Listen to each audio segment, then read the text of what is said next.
മുറിച്ചോ? ആദ്യം മുറിച്ചു, കുഴപ്പമില്ല.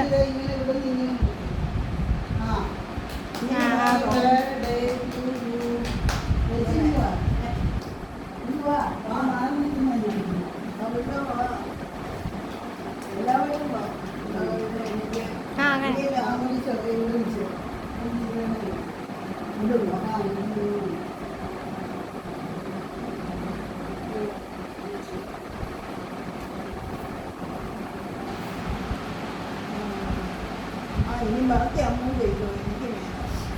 വായ വെച്ച് കൊടുക്കും.